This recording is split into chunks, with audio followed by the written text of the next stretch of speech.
Hi there, it's Terry from lowvision.co.uk here. A short while ago I posted a video just to explain how me as a registered blind person does some things around the house. So I explained how I do things like make a cup of tea and chop vegetables and that kind of thing. As a result of that video, one of my friend's daughters, her little girl called Annabelle, asked a question. She asked how I can read. Do I read? And if I do, how do I read as a blind man? And that's a very good question, actually, Annabelle. So I'm going to share that here, and hopefully it will give some clarification. You may already know this, or you may not. But most people that are registered blind do have some amount of residual vision. Some have a decent amount where they can usefully use it, and others don't have such a good amount of sight left. But being blind or being registered blind doesn't mean that you just see black or you see nothing at all. As I say, only a very, very small percentage, I think it's less than 5%, actually have no vision at all. So let me explain where I am in that spectrum, if you like. So at the moment, I was registered blind last year, and before that I was registered partially sighted the year before. So I've been losing my sight for just short of 2 years now, and it's now at a point where I don't have very much residual vision at all. So for me, looking around, I don't see any colours whatsoever, so everything is seen in shades of grey, really. Anything that I can see, it's almost like if you imagine looking at an X-ray, then those are the kind of colours that I see, which are just shades of grey. I don't see any detail, so everything I see through a thick fog. If there's no light, so when it's starting to get dark, then I can't see anything at all, unless there's a light on in the room and I can just see that there's a light, but I can't see anything else. For example, now I know that I've got some cupboards behind, and I know that there's a purple splashback on the wall. I know that because I've lived here quite a while and I had some vision when we got all of this done. But I can't actually see those. I can see it through a very thick fog. So everything I see through a very thick fog. So I can't work out any detail. I can't see anybody's face. I can't see my own face. If I put my hand up in front of my face, then I know that my hand is there, but I can't give you the outline of it, or I couldn't tell you how many fingers somebody was holding up or anything like that at all. I just know that there's something there. So it makes things very, very difficult. So to get back to the question, how do I read? Well, I started when I started to lose my sight with lots of magnifiers. So I went to a low vision clinic and they did lots of checks and things like that, tested me for glasses, and they started me on magnifiers. And over a period of time, you collect a fair few magnifiers for the different kinds of things that you want to do. So I'm just going to show you a few examples of mine. So I used to use this kind of thing. So the thing with these magnifiers, they light up as well, so that you can shine a light, if that makes it any easier to read. The larger the magnifier, the weaker the magnification. So that one's a lot weaker than this one, and this one's a lot weaker than this one. The problem with you needing a stronger magnification is that when you get to something like this, it becomes very difficult to read anyway, because you can only read a tiny word at a time, or a portion, a part of a word at a time, so you can't read sentences or paragraphs or anything like that with it. So I don't know whether you will actually be able to see this if I do it this way, but let me do this one. So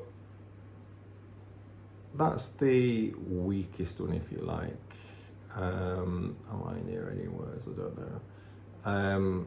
So I'm not sure what you can see with that actually, but that's one of the magnifiers. The next one would be this. So you get less in the viewfinder. And then finally, the strongest one that I've got, that really you can see like a letter at a time. So reading with them is very difficult anyway. But I've got to a point now where the magnifiers don't really work for me anymore, because I still can't read with them. I can't see the letters with them. I've also tried magnifiers like this. So they're nice and thin, they fit in your wallet. They also have a light if you need a light. And again, that was great for a time actually, on things like my credit cards, debit cards, things like that. That was okay, but they're no good now. I've also tried things for helping to watch TV and do things around the house. So they prescribed me magnifiers that actually sit over normal spectacles. So these are prescription glasses that I used to be able to use that are varifocals, and then you clip these magnifiers over the top. Now you feel really stupid with them on, and I don't know what you can see or how it looks, but it's not particularly great, and it's like looking through the smallest of the magnifiers. Depending on the actual light in the room and what I'm doing, I might get a fraction of a better view from it, but not a great deal. The other kind of magnification glasses that I got when I tried to carry on doing my work are these. And again, they work in a similar way. You put them on, you can change the magnification by the little wheels at the side. They used to be great for helping me to watch TV. And still, if I use these, I can see the TV that little bit better, but not a great deal. When I watch TV, again, I don't see the details, like if there's a house and a tree and a garden, unless somebody particularly tells me that it's a house and a tree and a garden. I don't really know, because I can't separate the things out. They're all such a blur. So if I watch TV, I kind of see things moving across the screen, but not with any clarity. So I use audio description wherever I can, and that gives me a good idea of what's on the screen. But it doesn't stop me watching TV, because I like it. I've got my hearing, and with the audio description, it gives me a good indication of what's on the screen. So how do I read now? It depends what I'm actually reading. So if I want to read something like a book, or if I want to read a leaflet or one of my letters, I used to have a massive, well, I've still got it actually, a massive CCTV, and that's a big screen like this electronic screen. It's got a HD camera, so you put whatever you're trying to read underneath on the platform on the camera, and it magnifies that onto this huge screen. Again, that's not so great for me now. So if I'm trying to read something like this, for example, this leaflet, I've got something called an Orcam. Very expensive. It was about £3,500 actually. But you need to use it with a pair of spectacles. So you get a pair of glasses with the Orcam, and they're just plain glass, but they just look like glasses. On the side, there's a little magnet for the Orcam.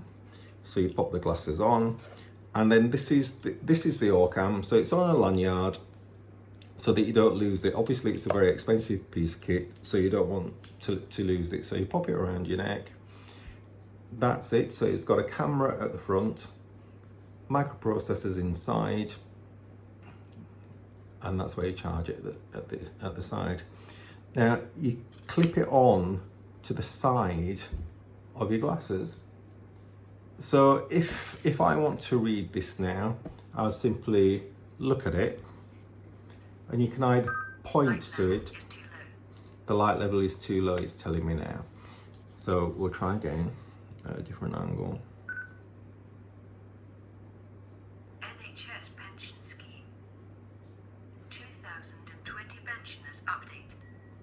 Now I don't know whether you actually heard that, so I'll do it again and I'll get closer to the camera. So I'm just looking at the leaflet, and I'm pointing Light level is too low. at where I want to read. Light level is too low. So it will take a picture of what I'm pointing at, and then it reads it out. NHS pension scheme 2020 pensioners update. So it's read out what I pointed to, and it's really good for things like menus, because you can read your own menus with it. Again, if I look at this page, I'll just have a look. I'll point, and here we go. Hopefully you Pension hear this. regulations state that we must make every effort to keep your address up to date. To meet this requirement, we reserve. So it's reading out agents to establish all of this, and you can use it to read a whole page, or you can read a section. You can go back, because it will either take a picture of the whole page, or if you're pointing, it'll look where your nail bed is, and then it will take an image of where your nail bed is. If you're reading a menu, you can just point, keep sliding your fingers down, and it will read wherever your finger goes to. If you want to stop it reading, then you just tell it to stop by doing that in front of it. It also does a lot of other things, like it will recognise banknotes. So if I take a £5, £10, £20 out of my wallet, it'll tell me what the banknote is, because to be honest with you, I can't tell. Sometimes I can tell by if I've got 2 or 3 different notes, then the size of the notes. But if I look at this, there it's just read out that that's £10. It'll also do things like colours. So I've recently started doing things like crafting with resin and using different colour mica powders and glitters and things like that. So if I point to whatever I'm looking at, it will tell me what the colour is. So it'll say it's silver, or it's red, or it's green. And it's great for your clothes as well. So if I want a particular t-shirt to put on, usually I'm not really bothered what t-shirts I put on. I'll just put the first one that I come to. But if I want a particular colour, I can point to it and it will tell me what the colour is. It also recognises faces, so I can program people into it. So if I'm in a room and somebody's sitting with me, they come into view, it'll announce who that person is. If I'm out on the street, it will announce who the person is if they're being programmed. So people that I would generally know, I just take pictures of them with this, say their name, and then, for example, if it was taking a picture of my son Gareth, it'd take a picture of him from different angles. I tell it that they call him Gareth. So the next time Gareth comes in my line of vision, it'll announce that Gareth's in front of me. If it doesn't recognise the person, it'll say a male, a young male, an elderly male, a group of people, a female is in front of you, that kind of thing. So it's got many uses, but I use it more to read than anything else. So if I want to read a bus timetable, if I want to read the labels on jars or bottles or anything like that, then this will instantly tell me what that is. So all I do is I simply hold the tin, hold the bottle, whatever it is, in front of me, and then it'll read out whatever's on the label. So it's very useful to have. If I don't have my Orcam with me, then I'll use something called Be My Eyes, and that's an app on my phone. And if, for example, the battery has run out on my Orcam, or I forget to take my Orcam with me and I'm really struggling with something, I don't know, say in a shop and I've picked up a block of cheese and I want to know what kind of cheese it is. My Orcam would tell me what it is. It can also read barcodes as well, which is brilliant. But if I haven't got that with me, I've no idea what kind of cheese is in my hand. So I'll use an app called Be My Eyes. You simply click onto it, and there are thousands upon thousands upon thousands of volunteers all around the globe. So they have a choice of when somebody with a visual impairment asks for assistance, they can either answer that call or not answer it, and it'll just keep going to the next, to the next, to the next person. If they choose to answer it, then they can see whatever is shown through my camera on my iPhone. So I would just tell them who I am and just say, I'm having difficulty reading what this is. Can you read this for me, please? Can you tell me what it is? And I'd hold my iPhone near the cheese, and they tell me to move it either left or right, up or down, and they would read the label for me.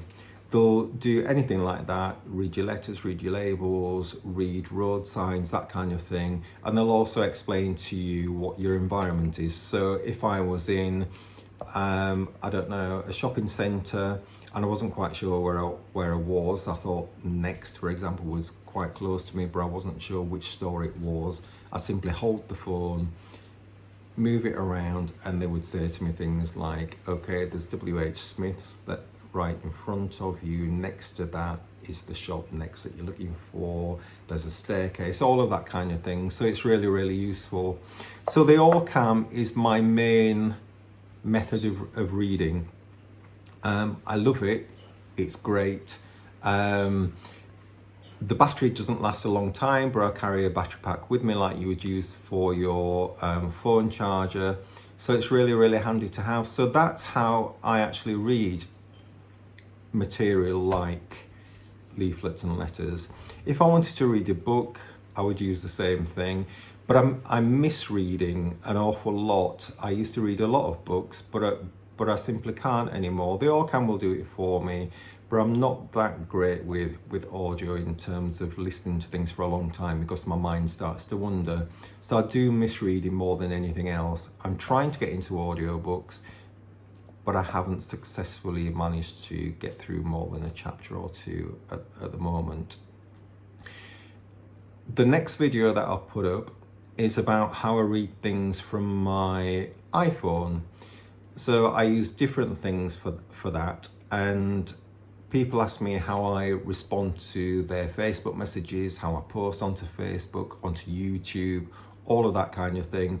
Well, the iPhone has got lots of built-in accessibility features for the blind and visually impaired, and it's absolutely brilliant. So I'll show you that next time. But Annabelle, I hope that's answered your question. If it hasn't, let me know and I'll try to explain in a little bit more depth. If there's anything that anybody wants to know, like I say, let me know in the comments, and I'll be very happy to let you know how I do things as a blind person.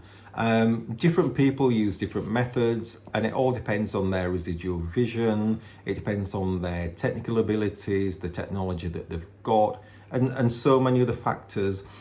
But one thing I would like to say is that being blind or visually impaired doesn't stop you from doing things.